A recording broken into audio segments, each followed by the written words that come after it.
and welcome to the Trauma Treatment Collective vlog. Today we're going to be talking about working with differential diagnosis and PTSD. We know that PTSD is not the only diagnosis that can be triggered by a traumatic event. There's also other diagnoses such as depression, anxiety, adjustment disorders, psychosis related disorders, personality disorders, and dissociative disorders, just to mention a few. Also eating disorders, which actually next week we're going to talk specifically about eating disorders. But for now, we're going to talk about all the diagnoses that can be triggered by a traumatic event. So it's really important when we're working with our clients that we understand that there are lots of diagnosis that we kind of need to rule in and rule out and really kind of keep this ongoing kind of assessment process happening with our clients. And I'll talk a little bit more as we go along about why that's important. But for good trauma treatment, we have to be able to really look at all the diagnosis and all the symptomology that's being presented by our clients and really come down to what is the best diagnosis that fits this client.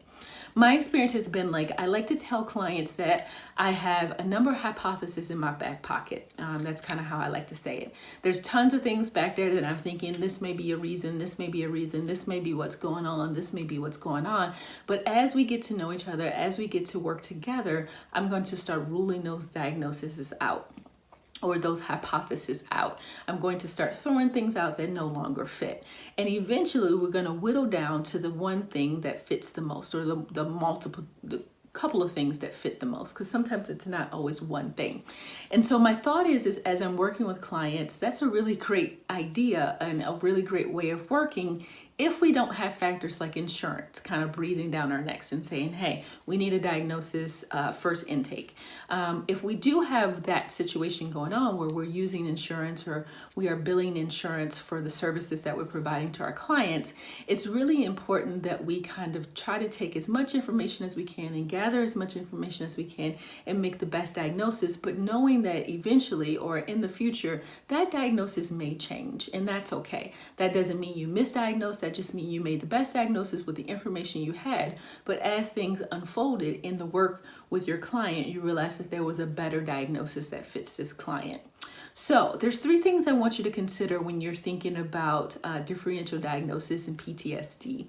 Be willing to update your diagnosis. Just like I said, as time passes, things will unfold differently maybe than they did in the assessment. A lot of times when you have trauma clients or clients who are survivors of trauma, they are not as forthcoming sometimes with information for a couple of reasons. One is it's safety.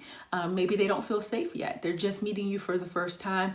You're asking all these questions and maybe they're not ready to be able to disclose maybe how severe symptomology is or how hard things have been or what they're going through. Another thing is sometimes we have a tendency, or trauma clients have a tendency to minimize. And so they will kind of downplay or underreport what's happening. And they don't even realize that they're underreporting. It's just because this has been their experience for so long, it seems normal and it seems natural that they're doing the things they're doing or they're coping in the ways that they're coping, and so they underreport or minimize their symptomology. So those are two reasons that as time unfolds, you may understand things a little bit differently as you get to know your client and as they feel safe with you. The second thing I want you to do is understand that a trauma survivor might not be forthcoming in the assessment. So I talked a little bit about that just now, is because they're not feeling safe, they may not tell everything they need to tell in the assessment. I've had clients come to the realization that they've experienced trauma. Maybe what they thought was just a life experience or a hard thing that happened, they didn't really consider it to be trauma. And so as we continue to work together and as I provided them with psychoeducation and kind of normalize things for them, they were able to kind of understand that, hey, this is a traumatic experience and I've experienced trauma and I may be suffering from PTSD. Maybe not, but maybe so. And then the third thing I want you to do is be open to the idea of comorbidity when it comes to diagnosing. Sometimes we can find one diagnosis that fits a client and nobody wants to overdiagnose a client with like 4 and 5 different diagnoses unless that fits.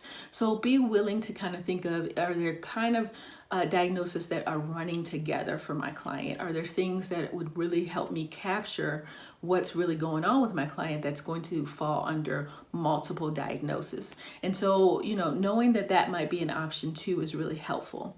So I think if you consider these three things and kind of work a little bit to know that trauma can show up many different ways and there can be many different diagnoses as you're working with trauma, knowing that that is a possibility will help you to kind of best treat your client and be able to give them the accurate diagnosis while also giving them the best treatment possible. Hopefully this is helpful in giving you some things to think about. Definitely comment in the comment section below. Also make sure you subscribe. I'd love to have you as a subscriber to the channel so that you can kind of keep up with what's happening in the Trauma Treatment Collective. Thanks for showing up today and have a great day.